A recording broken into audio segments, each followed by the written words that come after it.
ഈ അൾത്താരയിൽ വന്നു നിന്ന് ഈശോയ്ക്കും അമ്മയുടെയും ഈ അൾത്താരയിൽ വന്നു നിന്ന് ഈ സാക്ഷ്യം പറയാൻ എന്നെ അനുഗ്രഹിച്ചതിന് ഞാൻ അമ്മയ്ക്കും ഈശോയ്ക്കും നന്ദി പറയുകയാണ്.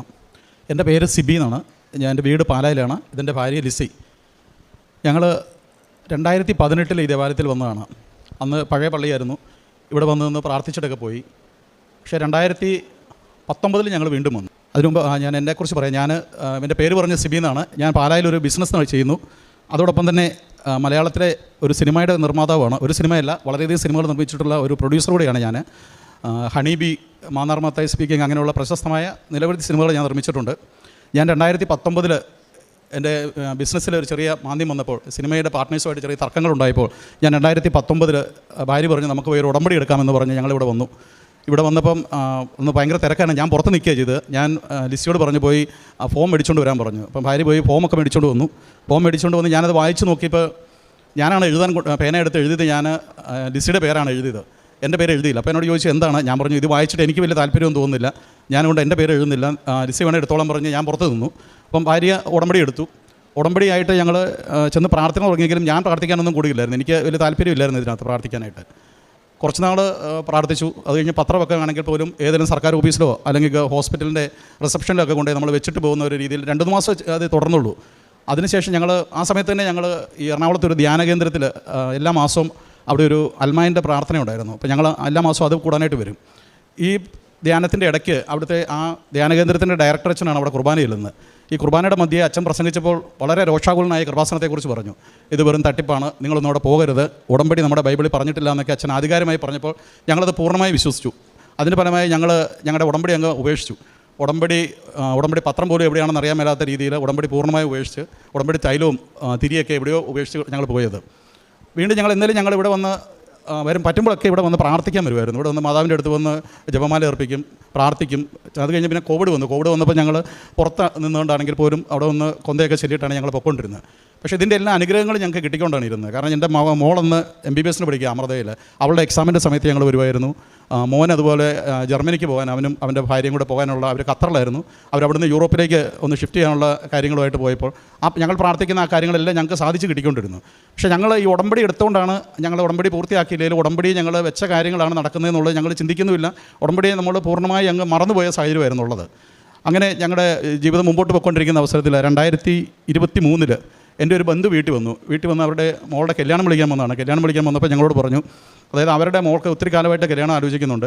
പക്ഷേ കൃപാസനത്തിൽ വന്ന് 3 ഞായറാഴ്ച അച്ഛൻ്റെ ആരാധനയിൽ പങ്കെടുത്തു, അതിനുശേഷമാണ് ഈ കല്യാണം നടക്കുന്നതെന്ന് പറഞ്ഞു. അപ്പോൾ ഞങ്ങൾ ഈ കൃപാസനത്തിൽ വരുന്നുണ്ടെങ്കിലും ഈ ആരാധന ഒന്നും ഞങ്ങൾ കൂടാറില്ലായിരുന്നു. കാരണം 2019 ഞാൻ നമ്മുടെ യൂട്യൂബിൽ സബ്സ്ക്രൈബ് ചെയ്തതാണ്. പക്ഷേ ഞാനൊരു സാക്ഷ്യം പോലും കേട്ടിട്ടില്ല, ആരാധനയും കൂടിയിട്ടില്ല. അപ്പോൾ ഞാൻ വൈഫിനോട് പറഞ്ഞു നമുക്ക് ഇന്നലെ കൃപാസനത്തിലൊന്ന് പോകാം. വീട്ടിൽ നിന്ന് ഇറങ്ങുമ്പോൾ ഞാൻ പറഞ്ഞു അവിടെ ചെന്നിട്ട് ഉടമ്പടി എടുക്കാൻ പറയരുത്, ഒരിക്കലും ഉടമ്പടി നമുക്ക് വേണ്ടാന്ന് പറഞ്ഞ് ഞങ്ങളിവിടെ വന്ന് ഞായറാഴ്ച വന്ന് അച്ഛൻ്റെ കുർബാനയും കൂടി ആരാധനയും കൂടി തിരിച്ച് വീട്ടിൽ ചെന്ന് ഞായറാഴ്ചയാണ്. തിങ്കളാഴ്ച രാവിലെ എൻ്റെ മകൻ്റെ ഭാര്യ ജർമ്മനിയിലാണ്. അവൾ അവിടെ PG കഴിഞ്ഞ് നിൽക്കുകയായിരുന്നു. അവൾക്ക് പിറ്റേ ദിവസം രാവിലെ അവൾക്ക് മെയിൽ വന്നു, അവിടുത്തെ BMW എന്ന് പറഞ്ഞ കമ്പനിയിൽ അവൾക്ക് ഇൻറ്റേൺഷിപ്പ് ശരിയായി എന്ന് പറഞ്ഞു. അപ്പോൾ ഞാൻ പറഞ്ഞു എന്തോ ഉണ്ട് കേട്ടോ അവിടെ നമുക്ക് വീണ്ടും പോകാമെന്ന് പറഞ്ഞാൽ അടുത്ത ഞായറാഴ്ച ഞങ്ങളിവിടെ വന്നു. വരുമ്പോൾ ഞാൻ പറഞ്ഞു ഇത് 2ാമത്തെ പ്രാവശ്യമാണെങ്കിൽ നമ്മൾ ഉടമ്പടി എടുക്കരുത്, അച്ഛനെ കാണുന്ന കാര്യവും മിണ്ടരുത്, അതൊന്നും നമുക്ക് പറഞ്ഞിട്ടുള്ള കാര്യമല്ല എന്നുള്ള രീതിയിൽ തന്നെയാണ് ഞാനിവിടെ വന്നത്. 2ാമത്തെ ഞായറാഴ്ച ഞാനിവിടെ വന്ന് ആരാധന കൂടി ഞങ്ങൾ രണ്ടുപേരോട് തിരിച്ചു പോയി. വീട്ടിൽ ചെന്നു. തിങ്കളായി, ചൊവ്വാഴ്ചയായി. എനിക്ക് രാവിലെ ഏറ്റപ്പോൾ എൻ്റെ ചങ്കിനകത്ത് ഭയങ്കര വിഷമമാണ്. എൻ്റെ ഇവിടെ എന്തോ ശ്വാസം മുട്ടുന്ന പോലെ. ഞാൻ പറഞ്ഞു ഓർത്ത് ഇനി വല്ല അറ്റാക്ക് ഉണ്ടാകാൻ പോകണം, അതുപോലൊരു വിഷമം ചങ്കിനകത്തിരുന്ന്. വീണ്ടും ഞാൻ കുറച്ച് നേരം അങ്ങനെ ഇരുന്ന് കഴിഞ്ഞപ്പം എൻ്റെ മനസ്സിൽ നിന്ന് ആരോ പറയുകയാണ് നീ പോയി ഉടമ്പടി എടുക്കുമെന്നും പറഞ്ഞ് എന്നെ പുഷ് ചെയ്തുകൊണ്ടിരിക്കുക. അപ്പോൾ ഞാൻ വൈഫിനോട് പറഞ്ഞു ഇത് എനിക്ക് ഉടമ്പടി എടുക്കാതെ പറ്റിയല്ല. അപ്പം പുള്ളിക്കാരത്തി പറഞ്ഞു ഞാനും പറയാൻ ആലോചിക്കുമായിരുന്നു നമുക്കൊന്ന് ഉടമ്പടി എടുക്കണമെന്ന് പറഞ്ഞു. പിറ്റേ ദിവസം രാവിലെ ഞാൻ തന്നെ ഇവിടെ വന്ന് ഇവിടെ ക്യൂ ഒക്കെ നിന്ന് ക്ലാസ്സൊക്കെ കൂടി കൃത്യമായ ഉടമ്പടി എടുത്ത് അന്ന് കിട്ടിയ കുറച്ച് പത്രമൊക്കെ മേടിച്ചുകൊണ്ടാണ് ഞങ്ങൾ ഇവിടുന്ന് പോകുന്നത്. ഞാൻ തന്നെ ഉള്ളൂ കേട്ടോ, ഭാര്യ വന്നിട്ടില്ലായിരുന്നു. ആ പത്രമൊക്കെ എനിക്ക് ഒരു ബിസിനസ്സുണ്ട്, പാലയിലൊരു ഷോപ്പുണ്ട്. അപ്പോൾ ഷോപ്പിൽ സാധനം മേടിക്കുന്നവരുടെ അവർ മേടിക്കുമ്പോൾ ആ കവറിനകത്ത് ഞാൻ കടയിലെ സ്റ്റാഫിനോട് പറയും നിങ്ങൾ ഇതിനകത്ത് ഓരോ പത്രം ഇട്ട് കൊടുക്കുക. അപ്പോൾ അവർ കുറച്ച് പ്രാവശ്യം അങ്ങനെ ഇട്ട് കൊടുത്തപ്പം ചില ആൾക്കാർക്ക് ഈ പത്രം വീട്ടിൽ ചെല്ലുന്ന ഇഷ്ടപ്പെടുന്നില്ല. അപ്പോൾ അവർ വന്ന് ചോദിക്കും നിങ്ങൾ എന്തിനും പത്രം ഇട്ടെന്ന് ചോദിക്കുന്നുണ്ട്. പിന്നെ ആ പരിപാടി നിർത്തി. പിറ്റേ മാസം ഞാൻ വന്ന് ഒരു 10-40 പത്രം മേടിച്ചു. 2 കെട്ട് പത്രം മേടിച്ചിട്ട് ഞാനത് ഒരു പോസ്റ്റിൽ അയക്കാൻ തുടങ്ങി. കാരണം ഒരു 5 രൂപയുടെ ഒരു കവർ മേടിക്കും, 10 രൂപയുടെ സ്റ്റാമ്പ് ഇട്ടിച്ച് 15 രൂപ ചിലവാണ്. എന്നാലും ഞാനത് പോസ്റ്റിൽ അയക്കാൻ തുടങ്ങി. അപ്പോൾ പോസ്റ്റിൽ അയച്ചു കഴിഞ്ഞ് 1 മാസം കഴിഞ്ഞപ്പോൾ എനിക്ക് തോന്നി ഇത് ശരിയായ നടപടിയല്ല, നമ്മൾ ഈ പോസ്റ്റിൽ അയക്കുന്നത് നല്ലതല്ല എന്ന് എനിക്ക് തോന്നിയുകൊണ്ട് ഞാൻ ഇവിടെ ഓഫീസിൽ വിളിച്ചിട്ട് ചോദിച്ചു ഞാൻ ഇങ്ങനെയാണ് പത്രം കൊടുക്കുന്നത്, അതിലെന്തെങ്കിലും കുഴപ്പമുണ്ടോ എന്ന് ചോദിച്ചു. അപ്പോൾ അവർ പറഞ്ഞു അത് അത്ര നല്ലതല്ല, പോസ്റ്റിൽ അയക്കുന്ന ഒരു പ്രേക്ഷിത പ്രവർത്തനമാണ്, പക്ഷേ നമ്മളൊരു എളുപ്പവഴിയാണ് ചെയ്യുന്നതെന്ന് പറഞ്ഞു. ഓക്കെ, ഞാൻ അത് നിർത്തി വീണ്ടും പത്രം ഞങ്ങൾ നേരിട്ട് വിതരണം ചെയ്യാൻ തുടങ്ങി. ഇത് ആ പത്രം ഞങ്ങൾ കൊടുക്കുന്ന ഇന്നിപ്പം എനിക്ക് തോന്നുന്നു ഈ മാസം ഞാൻ മേടിച്ചും കൂടെ കൂട്ടി 3300 പത്രമാണ് ഞങ്ങൾ ഇതുവരെയും കൊടുത്തിരിക്കുന്നത്. അത് ഞങ്ങൾ രണ്ടുപേരും കൂടെ കോട്ടയം മെഡിക്കൽ കോളേജിൽ പോയി അവിടെ നേരിട്ട് കൊടുക്കുന്നത്. പോസ്റ്റിലേക്കോ ആരുടെ കയ്യിൽ കൊടുത്തു വിടുകയോ ചെയ്യുന്നില്ല. നേരിട്ട് പോയി നിന്ന് ഞങ്ങൾ ഈ പത്രം മുഴുവൻ അവിടെ വിതരണം ചെയ്യും. ചിലവർ ഞങ്ങളെ ആക്ഷേപിക്കാറുണ്ട്. ഒരു ആൾക്കാരിരിക്കുന്ന റിസപ്ഷൻ്റെ അവിടെ നിന്ന് എന്നെ പരസ്യമായി ആക്ഷേപിച്ചു. ഞാൻ പത്രം കൊടുത്തപ്പോൾ ഒരു ചേട്ടത്തിനോട് ഏറ്റവും ചോദിച്ചു, അതായത് ഈ പത്രം മാത്രം മതിയല്ലോ എന്ന് ചോദിച്ചു. മെഡിക്കൽ കോളേജ് പോലും വേണ്ടല്ലോ, ഇത് വായിച്ചു കഴിഞ്ഞാൽ നിങ്ങളുടെ അസുഖം മാറുമെന്ന് പറയുന്നതെങ്കിൽ എന്താണെന്ന് ചോദിച്ചു എന്നെ ആക്ഷേപിച്ച് വിട്ടു. ഞാൻ മറുപടി ഒന്നും പറഞ്ഞില്ല. അതുപോലെ പല സ്ഥലത്തു നിന്ന് നമുക്ക് പല തിക്താനുഭവങ്ങളുണ്ടായെങ്കിലും ഞങ്ങൾ അതുമായിട്ട് മുമ്പോട്ട് പോയി. ഞങ്ങൾ രാവിലെ പോയി കഴിഞ്ഞാൽ എനിക്കൊന്ന് ഒരു മണിക്കൂർ കൊണ്ട് ഞങ്ങളുടെ ഇരിക്കുന്ന പത്രം തീർന്നു കഴിഞ്ഞാൽ ആരെങ്കിലും ഞങ്ങളോട് ചോദിക്കും ഒരു പത്രം കൂടെ ഉണ്ടോ എന്ന് ചോദിച്ച് വരുന്ന ഒരു അത്രമാത്രം അനുഗ്രഹം എനിക്ക് കിട്ടിയിട്ടുണ്ട്. പിന്നീട് ഞാൻ എൻ്റെ ഉടമ്പടിയിൽ വെച്ച കാര്യങ്ങൾ അതൊന്നൊന്നായി എനിക്ക് സാധിച്ചു തന്നുകൊണ്ടിരിക്കുകയാണെന്ന് എനിക്ക് കാണാൻ സാധിച്ചു തുടർന്ന് അങ്ങോട്ട്. അതുപോലെ തന്നെ ഞാൻ ഉടമ്പടി എടുത്തുകൊണ്ട് ഇവിടുന്ന് പോകുമ്പോൾ ഞാൻ ഇവിടുന്ന് ഒരു ഫോട്ടോ മേടിച്ചുകൊണ്ട് പോയിരുന്നു. കാര്യം ആദ്യം ഉടമ്പടി എടുത്തപ്പോൾ ഞങ്ങൾ കുറച്ച് ഫോട്ടോസൊക്കെ വീട്ടിലുണ്ട്, വലിയ തിരിയൊക്കെ കത്തിച്ച. പക്ഷേ ആ അച്ഛൻ്റെ ധ്യാനം കൂടി കഴിഞ്ഞപ്പം ഞാൻ പറഞ്ഞല്ലോ ഒരു ധ്യാന കേന്ദ്രത്തിൽ അച്ഛൻ മോശമായി പറഞ്ഞു ഈ ഫോട്ടോ എല്ലാം ഉപേക്ഷിച്ചു. വീണ്ടും ഞാൻ ഇവിടെ നിന്ന് ഉടമ്പടി എടുത്ത സമയത്ത് ഞാൻ ഇവിടുന്ന് ഒരു വലിയൊരു ഫോട്ടോ മേടിച്ച് എൻ്റെ വീട്ടിൽ കൊണ്ടുവന്ന് വെച്ചു. അപ്പോൾ അന്ന് തന്നെ എൻ്റെ വീട്ടിൽ എൻ്റെ മോൻ്റെ കൊച്ചുണ്ട് വീട്ടിൽ, അവൻ ഞങ്ങളുടെ കൂടെ നിൽക്കുന്നത്. അവൻ്റെ പേരൻസ് ജർമ്മനിയിലാണ്. അപ്പോൾ മോൻ്റെ കൊച്ചിനോട് ഞാൻ പറഞ്ഞു നീ പോയി ആ ഫോട്ടോയുടെ അടുത്ത് നിന്ന് പ്രാർത്ഥിച്ചിട്ട് വന്നേ, അപ്പാപ്പൻ്റെ കാര്യമൊക്കെ എല്ലാം ശരിയാകുമെന്ന് ചോദിക്കാൻ പറഞ്ഞു. ഈ 3 വയസ്സുള്ള കൊച്ച ഓടിപ്പോയി മാതാവിൻ്റെ ഫോട്ടോയുടെ മുമ്പിൽ നിന്ന് പ്രാർത്ഥിച്ചിട്ട് അവനോട് പോകുന്ന കണ്ടു. ഞാൻ വേറെ മുറിയിലായിരുന്നു. അത് കഴിഞ്ഞ് ഓടി എൻ്റെ അടുത്ത് വന്ന് പറഞ്ഞു മാതാവ് പറഞ്ഞെന്ന് പറഞ്ഞു എല്ലാം ശരിയായി കിട്ടും, പക്ഷേ സ്നേഹമായിരിക്കണം, ഇഷ്ടമായിരിക്കണം, പക്ഷേ സ്നേഹമായിരിക്കണമെന്ന്. ഇങ്ങനെ ഒരു വാക്ക് ഞങ്ങളുടെ വീട്ടിൽ ഞങ്ങൾ ആരും പറഞ്ഞിട്ടില്ല. ഈ കൊച്ചിന് ഇത് പറയേണ്ട ഒരു കാര്യമില്ലാത്തതാണ്. അപ്പോൾ ഞാൻ പിന്നെ ചോദിച്ചു നിന്നോട് ആരാ ഇത് പറഞ്ഞതെന്ന് ചോദിച്ചു. അപ്പോൾ പറയുന്ന മാതാവിന് ആ ഫോട്ടോയിലിരിക്കുന്ന ആൾ തന്നെ മാതാവ് തന്നെ എന്നോട് പറഞ്ഞത് ഇഷ്ടമായിരിക്കണം, സ്നേഹമായിരിക്കണം എന്ന് പറഞ്ഞു. ഇങ്ങനെ ഒരു അനുഭവം എനിക്ക് ഇതായിട്ടുണ്ടായിട്ടുണ്ട്. പിന്നെ എൻ്റെ കാര്യങ്ങൾ സാധിച്ചിരിക്കുന്നത്, അതായത് എൻ്റെ മലദ്വാരത്തിൻ്റെ അവിടെ ഒരു ചെറിയ ചൊറിച്ചിൽ അനുഭവപ്പെട്ടു. അപ്പോൾ ഞാൻ അത് ഒരാഴ്ച കഴിഞ്ഞപ്പോൾ അത് വലിയ മുഴയായി മാറി. അപ്പോൾ ഞാനവിടെ ഞങ്ങളുടെ അടുത്തുള്ള പാലായിലത്തന്നെ ഉള്ള മെഡിസിറ്റി എന്ന് പറഞ്ഞാൽ അവിടുത്തെ ഏറ്റവും വലിയ ഹോസ്പിറ്റലാണ്. അവിടെ പോയി ഞാൻ ഡോക്ടറെ കാണിച്ചപ്പോൾ ഡോക്ടർ പറഞ്ഞു ഇത് സർജറി ചെയ്യേണ്ടി വരും, സർജറി ചെയ്ത് ഒരു ബയോപ്സിക്ക് അയച്ചിട്ട് നമുക്ക് എന്നാണെങ്കിൽ തീരുമാനിക്കാമെന്ന് പറഞ്ഞു. അപ്പോൾ ഞാൻ പറഞ്ഞു ഡോക്ടറെ കുറച്ച് ദിവസത്തേക്ക് മരുന്നും എല്ലാം തന്നിട്ട് നമുക്ക് കുറയുമെന്ന് നോക്കിയാലോ. അങ്ങനെ ഡോക്ടർ മരുന്ന് തന്നു. ഞാൻ ഈ മരുന്ന് പോയി ഒരു 8 ദിവസം ഞാൻ ഈ മരുന്ന് ഉപയോഗിച്ച് നോക്കി. ഗുളികയും കഴിച്ചു, ഓയിൻമെൻറ്റും ഒക്കെ ഉണ്ടായിരുന്നു. പക്ഷേ യാതൊരു വ്യത്യാസവും ഉണ്ടായില്ല. അപ്പം ഞാൻ വൈഫിനോട് പറഞ്ഞു നമ്മളേതൊക്കെ ഈ സാക്ഷ്യം കേൾക്കുന്നതിനകത്തൊക്കെ എല്ലാവരും പറയുന്നുണ്ടല്ലോ ഇവിടെ കൃപാസനത്തിൻ്റെ തൈലം തേച്ചൊക്കെ അസുഖങ്ങൾ മാറുന്നതായിട്ട് പറയുന്നുണ്ട്. അപ്പോൾ നമ്മളിത് കേട്ടേച്ച് നമ്മൾ പിന്നെ ഗുളിക കഴിക്കുന്നത് ശരിയല്ല എന്ന് പറഞ്ഞു. അപ്പോൾ പുള്ളിക്കാരത്തി പറഞ്ഞു അതെല്ലാം മരുന്നും കഴിച്ച് ഈ തൈലം കൂടെ ഉപയോഗിക്കാമെന്ന് പറഞ്ഞു. ഞാൻ പറഞ്ഞു അത് വേണ്ട, ഏതായാലും ഒന്ന് ചെയ്താൽ മതി, രോഗം മാറുമോ ഇല്ലയോ എന്നറിയാമല്ലോ. മാതാവിനെ ഒരു പരീക്ഷിക്കുന്ന ഒരു രീതി തന്നെയാണ് ഞാൻ ചെയ്തത്. ഞാൻ ആ ഉടമ്പടി തൈലം ഒരു 8 ദിവസം ഈ മുഴയെ പുരട്ടി. 9ാം ദിവസം ഞാൻ നോക്കിയപ്പോൾ ആ മുഴ ഇവിടെ ഉള്ളതായിട്ട് പോലും എനിക്ക് കാണാൻ സാധിച്ചിട്ടില്ല. പിന്നെ ഇന്ന് വരെ അങ്ങനെ ഒരു അസുഖം എനിക്കുണ്ടായിട്ടില്ല. അത് ആണ് ഒന്നാമത്തെ ഒരു കാര്യം. ഞാനിത് സാക്ഷ്യത്തിൽ വെച്ചിരുന്നതല്ല, എൻ്റെ നിയോഗത്തിൽ വെച്ചിരുന്നതല്ല, അല്ലാതെ തന്നെ എനിക്ക് സാധിച്ചു കിട്ടിയ കാര്യങ്ങളാണ്. പിന്നീടുള്ള എൻ്റെ മോന് അവന് ജർമ്മനിയിലാണ്. ജർമ്മനിയിലെ ഒരു പ്രശ്നം എന്ന് പറഞ്ഞാൽ അവിടെ വീട് കിട്ടാനായിട്ട് ഭയങ്കര ബുദ്ധിമുട്ടാണ്. ഒരു വീടൊക്കെ വെച്ച് നോക്കാൻ ചെല്ലുമ്പോൾ 100-400 പേരാണ് ഒരു വീടിന് വേണ്ടി അവിടെ നിൽക്കുന്നത്. അതിനകത്തുനിന്ന് ഒരു വീട് കിട്ടുന്നില്ല. അവൻ മാസങ്ങളോളം കിടന്ന് കഷ്ടപ്പെടുകയായിരുന്നു. അപ്പോൾ ഞാൻ എൻ്റെ 2ാമത്തെ ഉടമ്പടി നിയോഗത്തിൽ ഞാൻ വെച്ചു, ഈ വീടിൻ്റെ കാര്യം വെച്ചു. ആ നിയോഗം ഞാൻ വെച്ച് കഴിഞ്ഞൊരു 5-6 ദിവസത്തിനകം അവന് അതുവരെയും കണ്ടതിൽ ഏറ്റവും നല്ലൊരു വീട് അവനവിടെ ലഭിച്ചു. 3ാമത്തെ നിയോഗമായിട്ടുള്ളത് എൻ്റെ മോള് ജർമ്മനി ഡോക്ടറാണ്. അവളിവിടെ അമൃതയിൽ പഠിച്ചിട്ട് ജർമ്മനിക്ക് പോയതാണ്. ജർമ്മനി ഡോക്ടറായിട്ട് അവിടെ പോയി ആദ്യത്തെ എക്സാം എഴുതി അവൾ പാസ്സായി. 2ാമത് ജർമ്മനി നമ്മൾ ട്രീറ്റ്മെൻറ്റ് ചെയ്യണമെങ്കിൽ അവിടെ ഒരു അപ്രൊബേഷൻ എന്ന് പറഞ്ഞ ഒരു എക്സാം ഉണ്ട്. ആ എക്സാം എഴുതിയാലേ പാസ്സാകാൻ പറ്റുള്ളൂ. അത് 2 രീതിയിൽ നമുക്ക് ജർമ്മനിയിൽ ചെയ്യാൻ പറ്റും. കാരണം അമൃതയിൽ പഠിച്ചുകൊണ്ട് അമൃത ഡീംഡ് യൂണിവേഴ്സിറ്റിയാണ്. ഈ ഡീംഡ് യൂണിവേഴ്സിറ്റി ഉള്ളവർക്ക് അവിടെ ഇതേ കരിക്കുലം തന്നെ അവിടെ കൊടുത്തു കഴിഞ്ഞാൽ അവിടെ എക്സാം ഇല്ലാതെ അവർക്ക് കിട്ടും. അപ്പോൾ ഞാനതിൻ്റെ ഉടമ്പടി നിയോഗത്തിൽ വെച്ചു. അവളുടെ ഇവിടുത്തെ കരിക്കുലം എല്ലാം ജർമ്മനിയിൽ മെഡിക്കൽ കൗൺസിലിൽ അയച്ചു കൊടുത്തു. അവരത് അക്സെപ്റ്റ് ചെയ്തു. ഈ കരിക്കുലം അതുമായിട്ട് മാച്ച് ചെയ്യുന്നുണ്ട്. അതുകൊണ്ട് അവൾക്ക് എക്സാം ഇല്ലാതെ ജർമ്മനിയിൽ എവിടെയും ചികിത്സിക്കാൻ പറ്റുന്ന രീതിയിലുള്ള ആ ലൈസൻസ് എൻ്റെ മോൾക്ക് കൊടുത്തു. പിന്നീട് എൻ്റെ മകൻ്റെ ഭാര്യയ്ക്ക് ഇൻറ്റേൺഷിപ്പ് കിട്ടി, തീസിസ് കിട്ടുന്നില്ലായിരുന്നു. അത് ഞാൻ ഉടമ്പടി നിയോഗം വെച്ചപ്പം ജർമ്മനിയിൽ തന്നെ വലിയൊരു കമ്പനിയിൽ അവൾക്ക് തീസിസ് കിട്ടി. എൻ്റെ സഹോദരിയുടെ മകന് ലണ്ടനിൽ UN വർക്ക് ചെയ്യുകയാണ്. അപ്പോൾ അവന് കുറച്ചുകൂടെ മെച്ചപ്പെട്ട ഒരു ജോലി വേണമെന്ന് അവിടുന്ന് പറഞ്ഞു. അവൻ പറഞ്ഞു. അപ്പോൾ ഞാനതിവിടെ നിയോഗം വെച്ചു. അവന് UN കഴിഞ്ഞും വലിയ മെച്ചപ്പെട്ട ഒരു ജോലി അവന് ലഭിച്ചു. ഇതാണ്. പിന്നീട് എൻ്റെ മോന് അവൻ വർക്ക് ചെയ്യുന്ന കമ്പനിയിൽ അവന് ജോലി സ്ഥിരപ്പെട്ട് കിട്ടണമെന്നൊരു നിയോഗം ഉണ്ടായിരുന്നു. അതെനിക്ക് സാധിച്ചു തന്നു. അതുപോലെ തന്നെ വലിയൊരു അത്ഭുതമായിട്ട് എനിക്കുള്ളത്, എൻ്റെ മോളെ ഞാൻ പറഞ്ഞു ജർമ്മനി ഡോക്ടറാന്ന് പറഞ്ഞു. അവൾക്ക് അവളുടെ വിസ പുതുക്കുന്ന സമയമായി. വിസ പുതുക്കാനായിട്ട് അവൾ എംബസിയിൽ അപ്ലൈ ചെയ്ത് കഴിഞ്ഞപ്പോൾ ജർമ്മനിയിലെ PR കിട്ടാൻ ഭയങ്കര ബുദ്ധിമുട്ടായി. ഇവൾ അവിടെ ചെന്നിട്ട് 3 വർഷമായുള്ളൂ. അപ്പോൾ എംബസിയിൽ നിന്ന് ഇവൾ വിസ പുതുക്കാൻ ആപ്ലിക്കേഷൻ കൊടുത്തു കഴിഞ്ഞ് പിറ്റേ ദിവസം ഇവളെ എംബസിയിൽ നിന്ന് ഇങ്ങോട്ട് വിളിച്ച് പറയുകയാണ് നിനക്ക് വിസ അല്ല തരുന്നത്, നിനക്ക് തരുന്നത് PR തരാൻ പോകാമെന്ന് പറഞ്ഞു. അങ്ങനെ അവൾക്ക് ഈ 29-ാം തീയതി PR കിട്ടും. അത് എൻ്റെ മോള് ഓൺലൈനിൽ ഉടമ്പടി എടുത്ത് പ്രാർത്ഥിക്കുന്നുണ്ട്.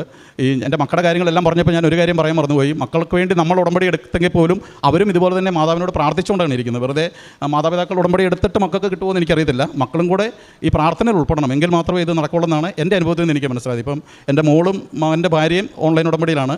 മോൻ എടുത്തിട്ടില്ല, അവൻ ഇവിടെ വന്ന് നേരിട്ട് തീർത്ഥാടന ഉടമ്പടി എടുക്കുന്നുള്ളൂ എന്ന് പറഞ്ഞുകൊണ്ട് നിൽക്കുകയാണ്.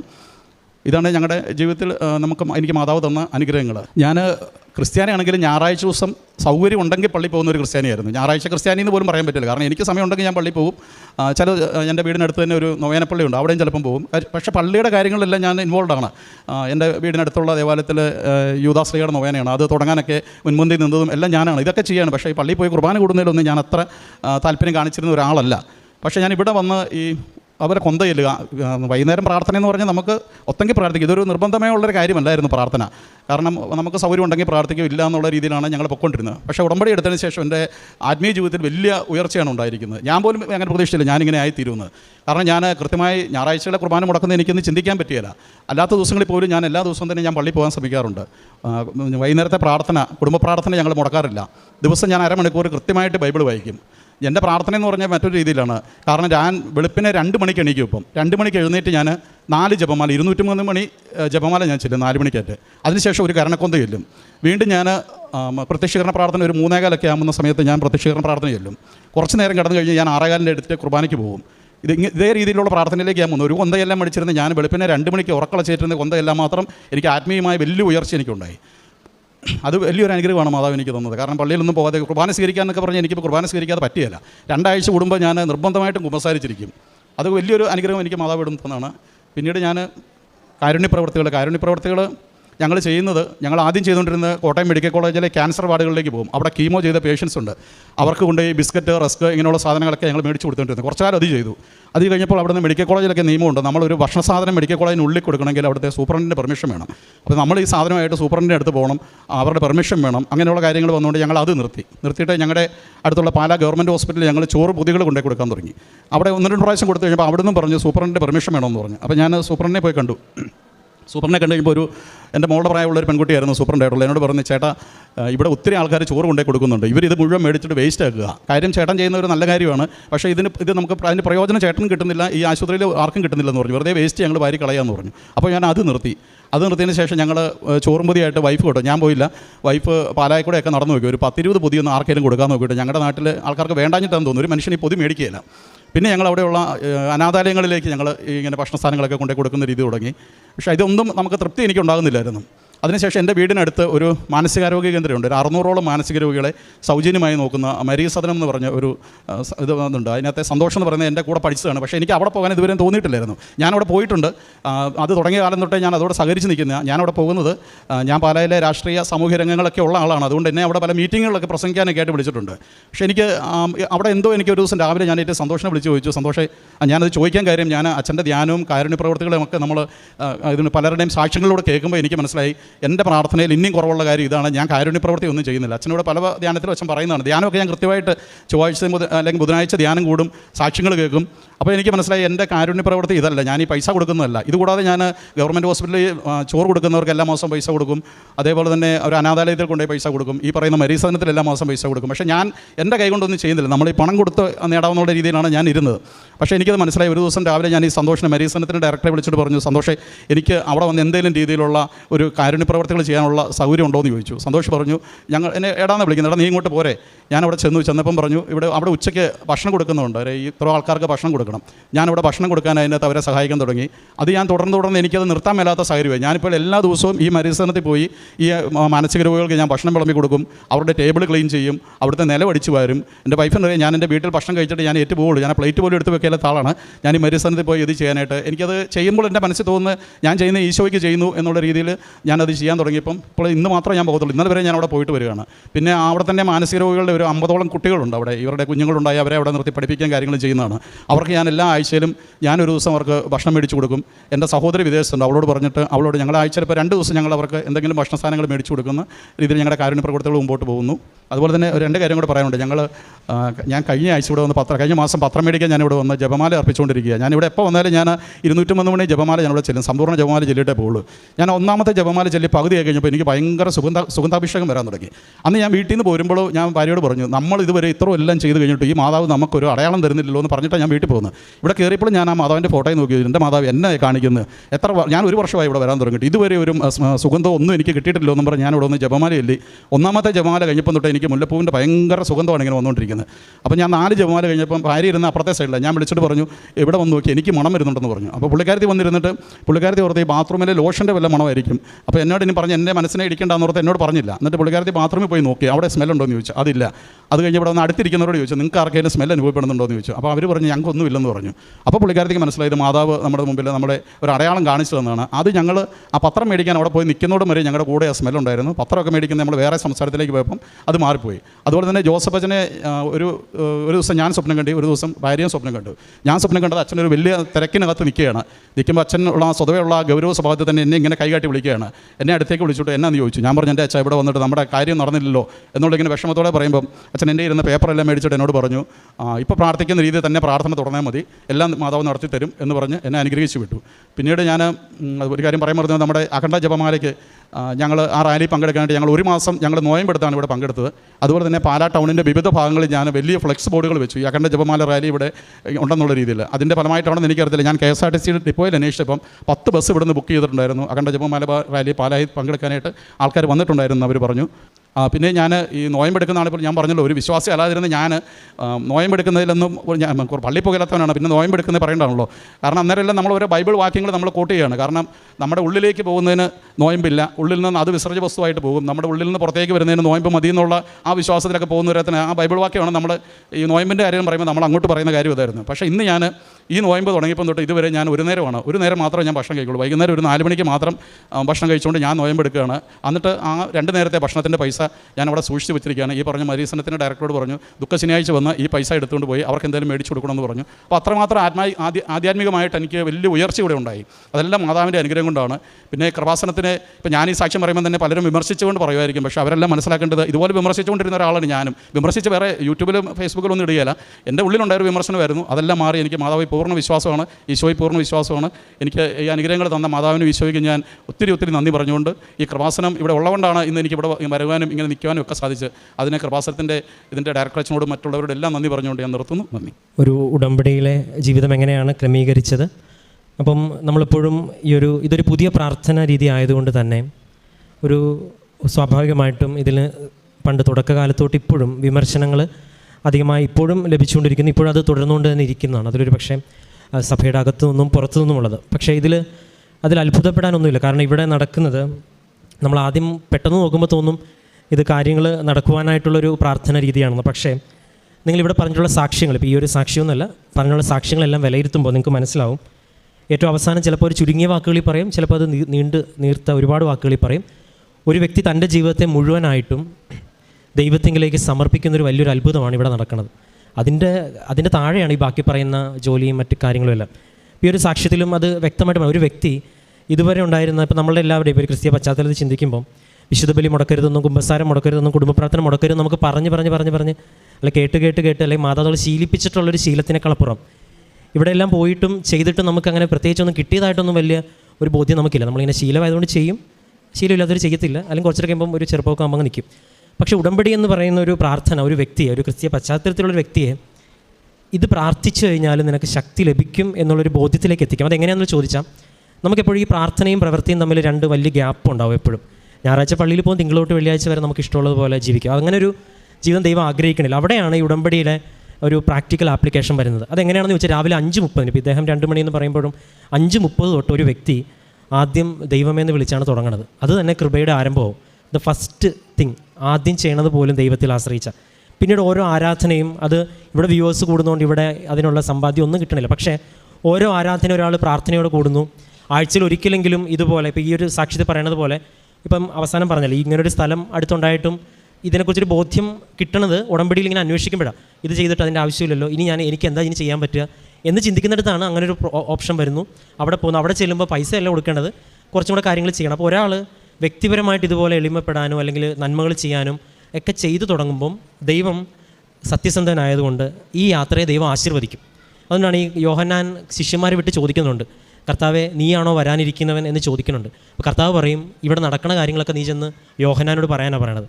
അപ്പോൾ ഇവിടെ നടക്കുന്നത് കാര്യങ്ങൾ നിങ്ങൾ സാക്ഷ്യത്തിൻ്റെ അവസാനം നോക്കണം. നിങ്ങൾ തുടക്കത്തിലെല്ലാം അവർക്ക് ലഭിച്ച ഭൗതിക കാര്യങ്ങളല്ല, അവസാനം പറയാനുണ്ട് എന്തെന്നില്ലാത്തൊരു ആത്മീയമായിട്ടൊരു വളർച്ച.